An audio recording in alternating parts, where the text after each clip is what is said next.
Hi, welcome back to my channel. In this video, I'll be discussing about the anti-HIV drugs.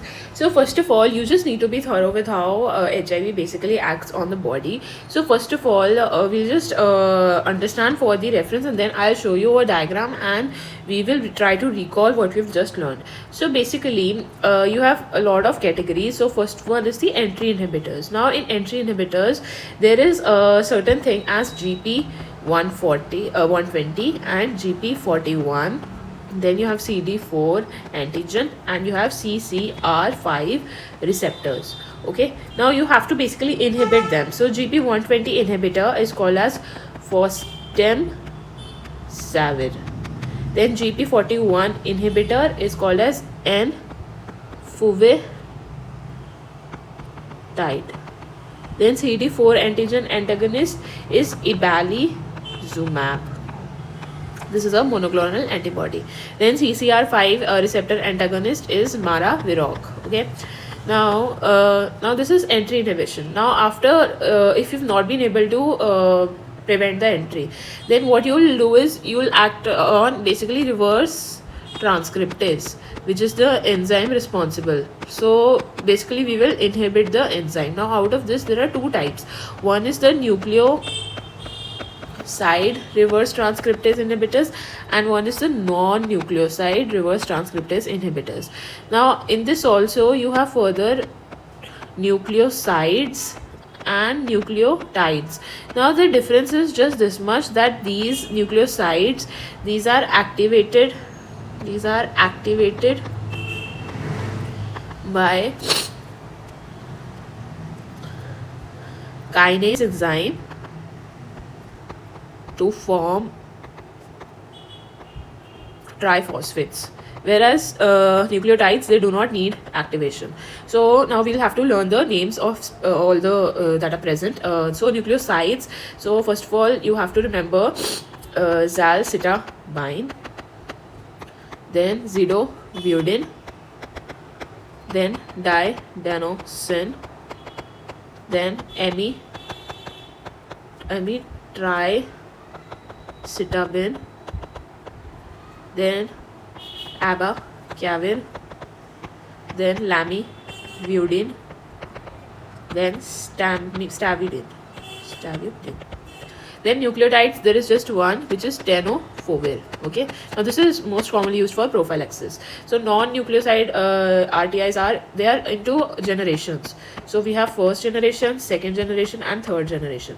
So in the first generation we have efavirenz, then we have nevirapine, then we have delavirdine.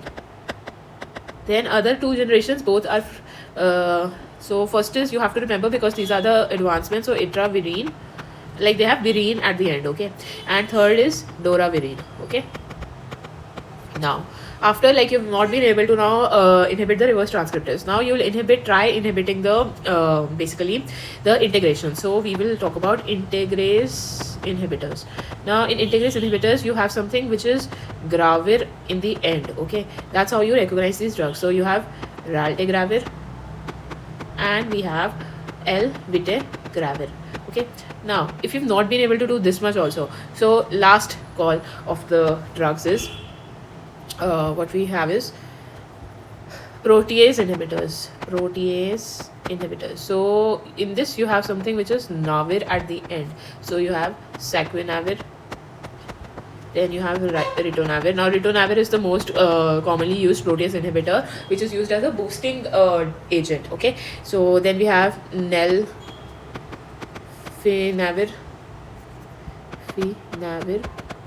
and so on, and you can also write indonavir. Now let's just go through like the most important things. So first of all, these reverse transcript inhibitors, they also act as chain terminators because they have the hydroxyl group is absent in them. So basically they end the chain. Okay, now certain one-liners that you should know about all these drugs, so I'll write them here. So we'll just write them as one-liners. So first of all nucleoside reverse transcriptase inhibitors, they are secreted by kidney except abacavir, which is metabolized by alcohol dehydrogenase. Okay, then let's talk about the main side effects. Now these side effects are asked this question. So first of all, I'll talk about zidovudin. So zidovudin is basically known for bone marrow suppression, so megaloblastic anemia and so on. Then didanosine is commonly involved with pancreatitis and hyperuricemia and optic neuritis. Then zalcitabine is basically peripheral neuropathy and so on. Oral ulceration, yeah, remember oral ulceration. So oral ulceration. Then tricytabine, basically tricytabine can be used as an alternative to lamivudine. So then abacavir, in abacavir you have to remember MI risk is increased, and there is also hypersensitivity reaction in patients who have HLA B5701. Then stavudine, now this you have to know, this is commonly involved with lipodystrophy. Then it also shows dose limiting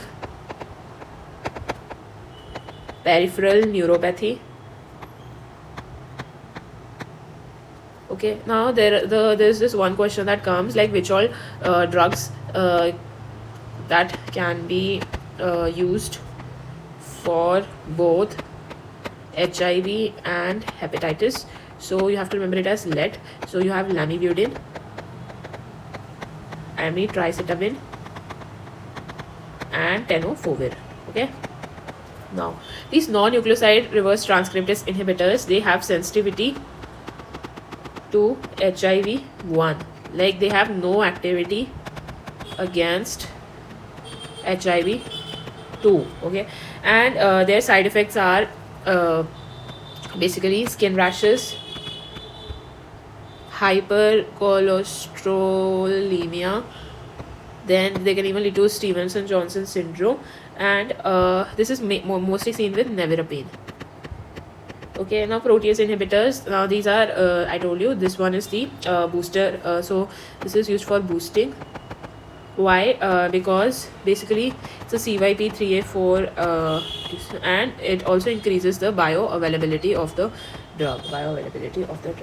Then there is this question, one liner again. Third, all protease inhibitors are given with ritonavir except nelfinavir. Okay, so you should know this. Now all this is done. Now we will talk about the prophylaxis. Okay, so basically you give 2 NRTI and 1 NNRTI. Okay, so let's write it here.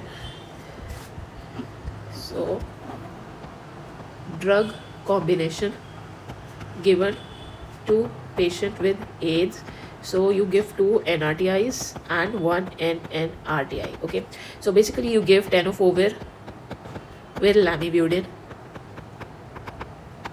plus you give efavirenz. Okay, now let's talk about post-exposure prophylaxis.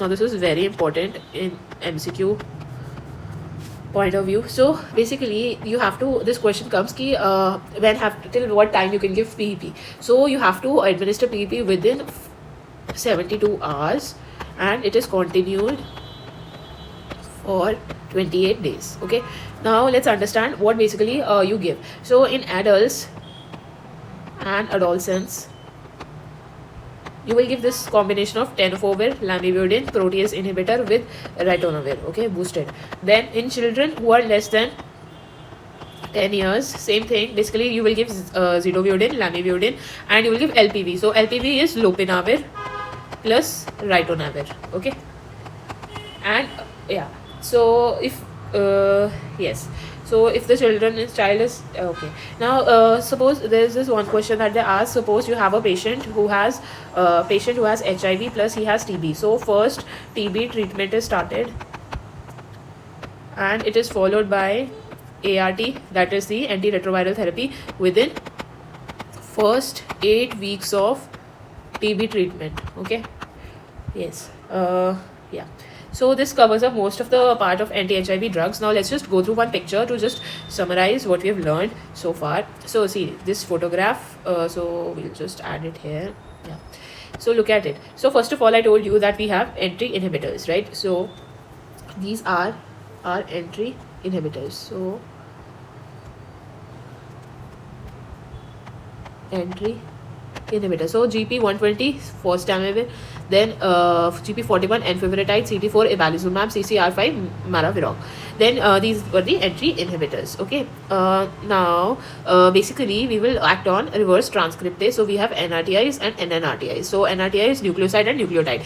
Remember, tenofovir is the one which is a nucleotide. Now I told you why, because it does not require the activation by the kinase enzymes.